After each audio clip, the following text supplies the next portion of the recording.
New location, new apartment, new place, same old They were going back quite far, 12,000 years to be exact. Human life on Earth 12,000 years ago was very simple. Early humans lived in small, mobile groups that just focused on survival. Their social structures were relatively simple, revolving around the basic needs of hunting, foraging, reproducing. It wasn't until the Neolithic Revolution, which began 10,000 years ago, that humans began to transform from a more nomadic lifestyle into a sedentary one. They switched their hunting and gathering to settled agriculture and farming. So what, pray tell, is this? Howdy friends, I hope you're sitting pretty because today we're going to be talking about the archaeological discovery which shifted our entire view on the development of human civilization.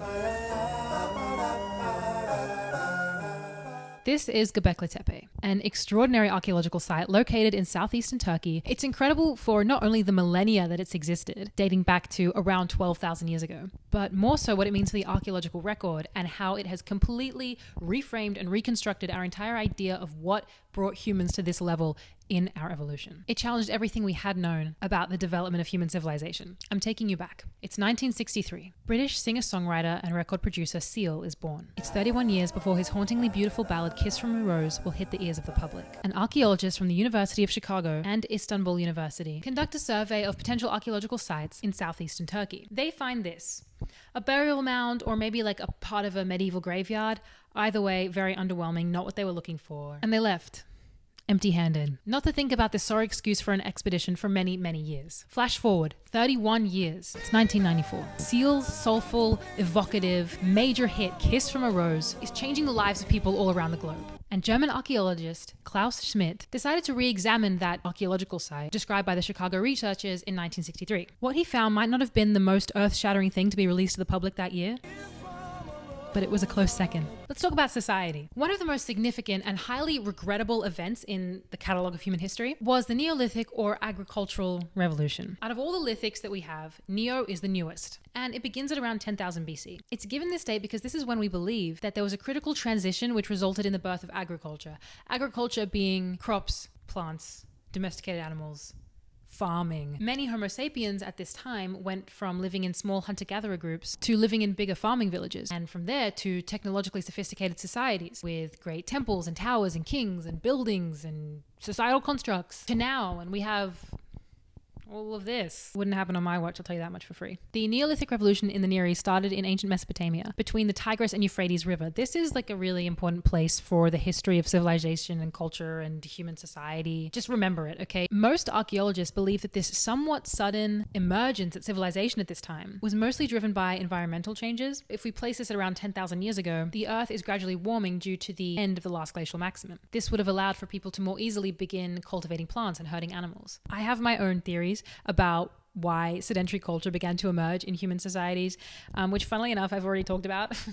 If you're enjoying this so much that you want to watch another 12 minutes of it. Now, with agriculture providing quite a reliable food supply, people were able to establish permanent settlements, leading to the growth of villages and then eventually cities. All this agricultural innovation is often attributed as the primary catalyst for social complexity and the development of civilization. And only after humans settled did they even start to develop complex ritual and organized religion. Göbekli Tepe, a megalithic Stone Age mountain sanctuary, dating back to almost 12,000 years. 2,000 years before humans even supposedly begun to construct sedentary settlements. How the fuck? Situated in the southeastern Anatolia region of Turkey, Göbekli Tepe is a settlement of large circular structures made up of T-shaped limestone megaliths, some of which measuring taller than 5 meters. Don't ask me what that is in feet, you can Google it like the rest of us. What's pretty cool is that most of these pillars are actually decorated with anthropomorphic designs and motifs, as well as like sculptural reliefs of wild animals. Now, before this discovery, it was kind of generally assumed that humans settled into a more sedentary culture, then began to domesticate animals and cultivate food, which in turn led to society and its typical constructs. Göbekli Tepe predates the Neolithic Revolution, indicating that hunter-gatherer communities were very capable of constructing monumental architecture and asterisks engaging in ritualistic practices.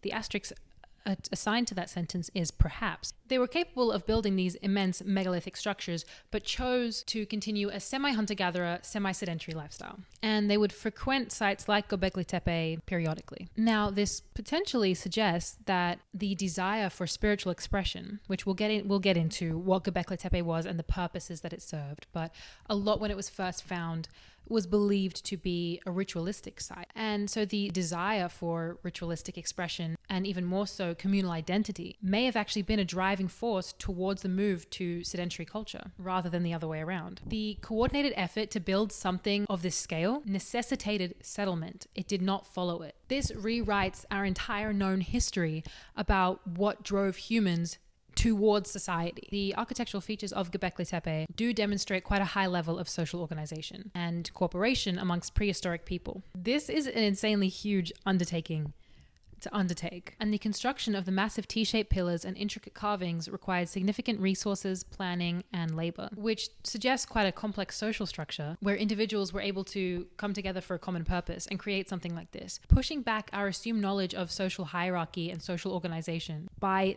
thousands of years. Thoughts and prayers going out to those who believe the aliens built the pyramids. What would they think knowing that this predates those by like 7,000 years? Never underestimate the power that a hill has on humans.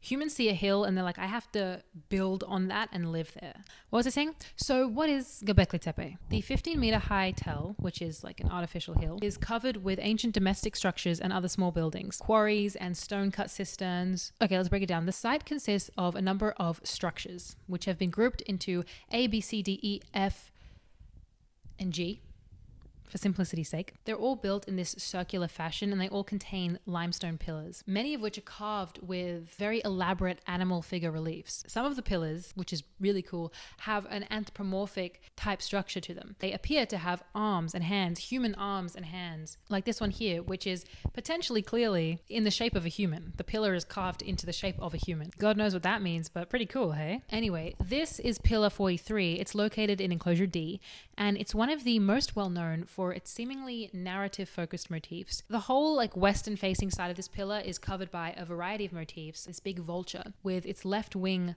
lifted and the right wing kind of pointing out in front of it. It looks like this right wing is pointing towards this disc or circle shape, and to the right of this vulture is another bird, maybe an ibis, also could be younger vulture. So if we think about this like realistically is what these people would have seen, maybe it's like a mother vulture kind of wrapping a wing over in protection to a younger vulture. The sphere could be an egg that the young bird has hatched from.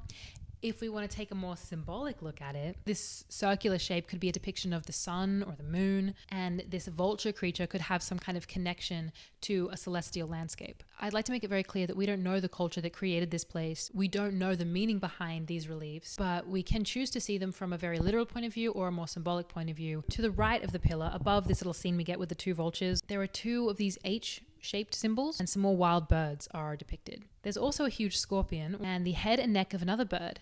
To the right of this bird's neck, there's an interesting motif, which is not completely preserved, but it has been interpreted as a headless man. That's interesting.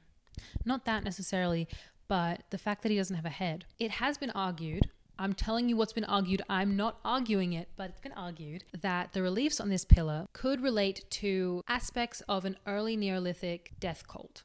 Now, there's a lot of contention in assigning ritualistic purposes to things that we don't know if there's any kind of religious or ritualistic. It could just be, but there's a lot of information about this, and so I will share some with you now. There's been quite a lot written on this idea of various skull cults, which explore the potentially ritualistic practices involving human skulls during the Mesolithic and Neolithic. The Mesolithic is the lithic right before Neo, it's the middle.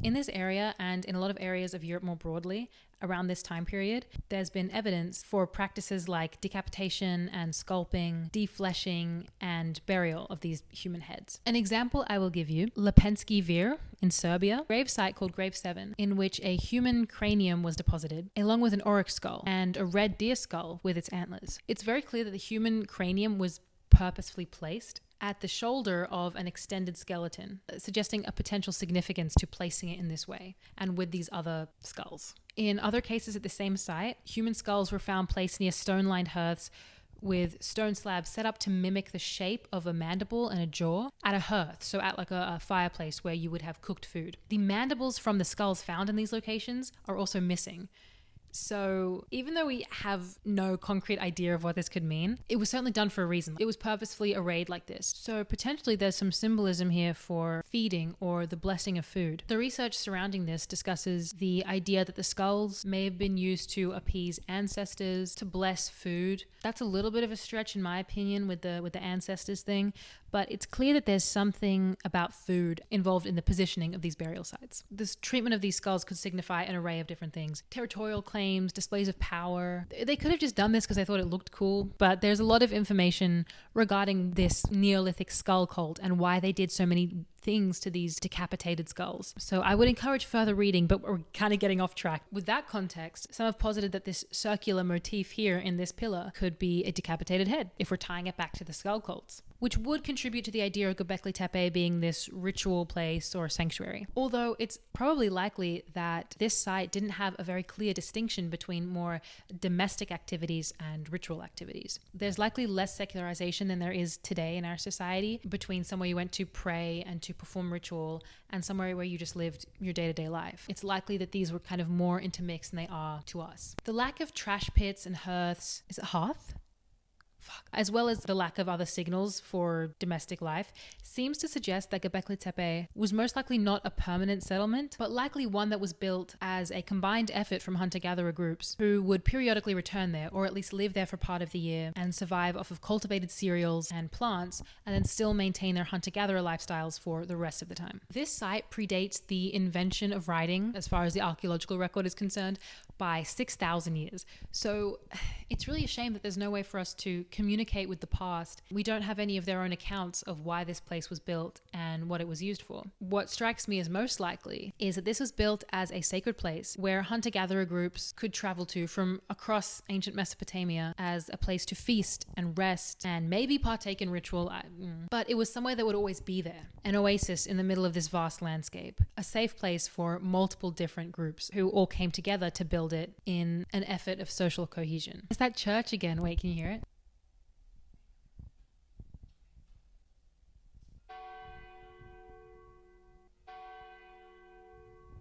Wherever I go, I'm always near a church.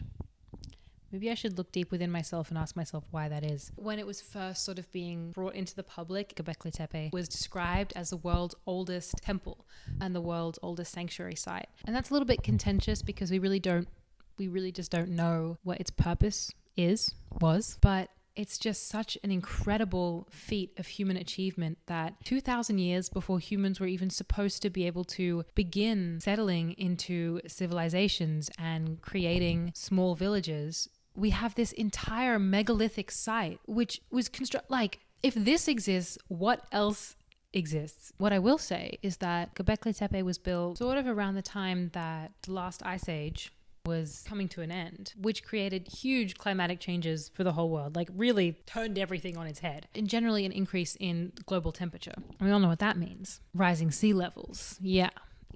Right after the construction of Göbekli Tepe, sea levels began to rise a lot. It's actually a little bit of a catastrophic rise event due to the weather warming. So if there were other structures like Göbekli Tepe built around this time, in the couple thousand years that followed, there were massive rise in sea levels. It's certainly possible that a lot of similar structures could be lost somewhere under the sea. That's why we got to get more marine archaeologists on this shit. Come on, guys. Get down there. But honestly, a lot of these monumental sites like Göbekli Tepe are likely quite lost to us because of the fact that the earth has changed so much since they were created. Hopefully one day we have more information about the people who built this place and the reasons for doing it. But what we do know now is that when Klaus Schmidt decided to excavate Göbekli Tepe, he found something that restructured our entire idea of what human civilization is and what humans were capable of many thousands of years ago. It's a pretty cool site. Thanks so much for tuning in.